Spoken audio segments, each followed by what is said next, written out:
Indian TV news. Gorakhpur में सिपाही और डॉक्टर का विवाद प्रकरण बहुत ज्यादा तूल पकड़ चुका है। हम अपने दर्शकों को बताते चलें कि पिछले एक हफ्ते से हम लगातार खबर चला रहे हैं, लेकिन प्रशासन की कान पर जूं नहीं रेंग रही है। इसी क्रम में आज गांधी प्रतिमा पे जो एमएलसी है देवेंद्र प्रताप सिंह, वो एक दिन के धरने पर बैठे हुए हैं।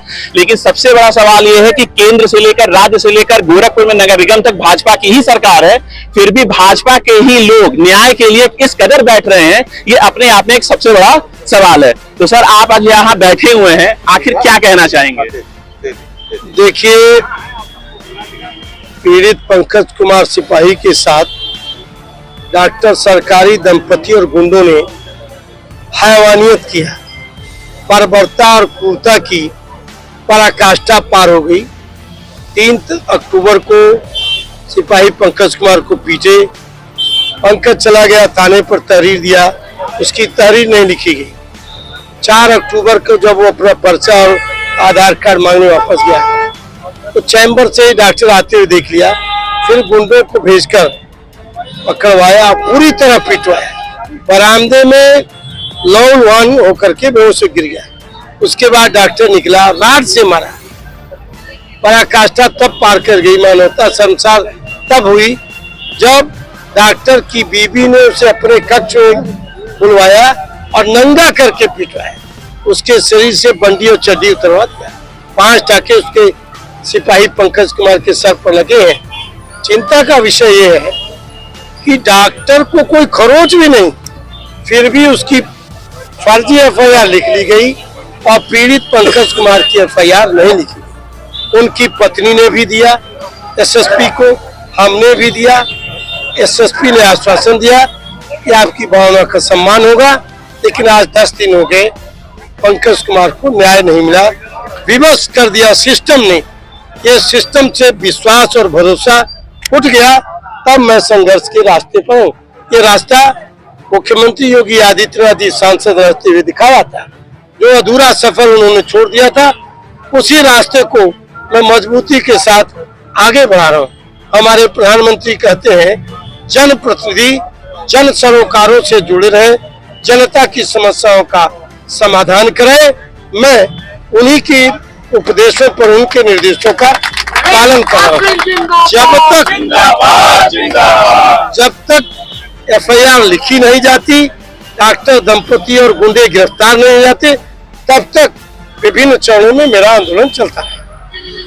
भाजपा का ये कहना था कि हम राम राज्य लाएंगे, लेकिन राम राज्य आते आते ये गोरखपुर में ये रावण राज्य कैसे आ गया?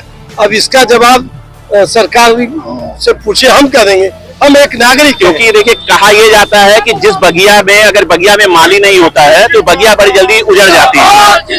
गोरखपुर के जो मुखिया थे, जो माली थे, जो रखवाले थे, वो योगी आदित्यनाथ थे। उन्होंने गोरखपुर से ही अपनी संघर्ष की जो है एक राजनीति शुरू की। लेकिन आज हालात ये है कि एक महिला, जबकि अभी नवरात्रि का पर्व बीता है और अभी योगी आदित्यनाथ जब गोरखपुर में आए थे तो उन्होंने कन्या पूजन भी किया था, माँ दुर्गा का भी उन्होंने पूजन किया था। और एक महिला जो है न्याय के लिए दर दर भटक रही है और आईएमए के दबाव में हमारे गोरखपुर के तत्कालीन जो एसएसपी है, अभी वर्तमान में जो एसएसपी है, वो भी कोई कार्यवाही नहीं कर रहे हैं। देखिए, मुख्यमंत्री की बात मुख्यमंत्री उत्तर देंगे। मुख्यमंत्री की बात का जवाब हम नहीं दे सकते, लेकिन मुख्यमंत्री जी सांसद रहते, रोज अन्याय के खिलाफ सड़कों पर लड़ते थे।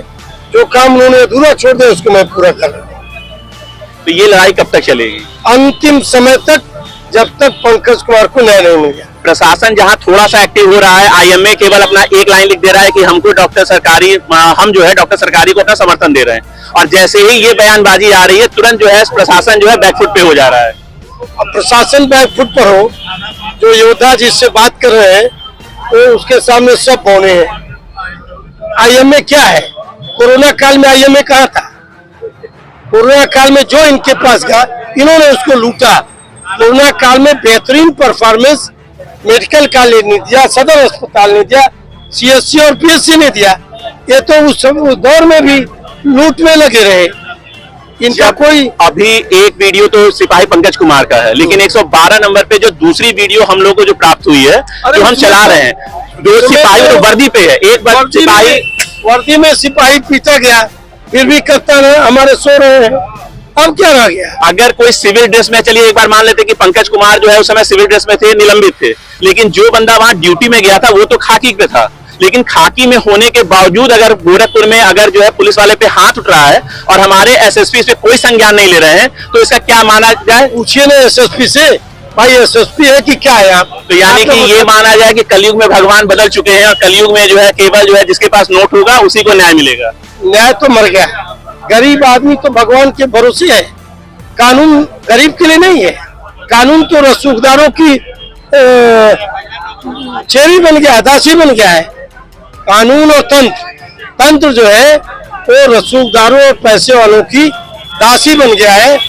गरीब तो भगवान के भरोसे है और मैं भी एक गरीब का करता हूँ, गरीब के साथ खड़ा हूँ, लड़ूंगा अंतिम दम तक। अदिति जी, हमने आपकी खबर पहले भी चलाई थी, तो अभी आपको क्या जो आश्वासन मिला है कि आपको लग रहा है कि आपके साथ न्याय होगा? बिल्कुल सर, हमारे साथ जो भी इतने सपोर्ट में है वो देख कर लग रहा है कि हमको न्याय मिलेगा। तो जैसा कि आपने देखा कि देवेंद्र एमएलसी जो है हमारे साथ, देवेंद्र प्रताप सिंह एमएलसी जो है हमारे साथ है, साथ ही जो पीड़ित पंकज कुमार है उनकी जो है पत्नी भी हमारे साथ है, लेकिन सबसे बड़ा सवाल ये है कि आखिर ये न्याय कब मिलेगा? गोरखपुर से इंडियन टीवी न्यूज के लिए मैं तुलजा की रिपोर्ट।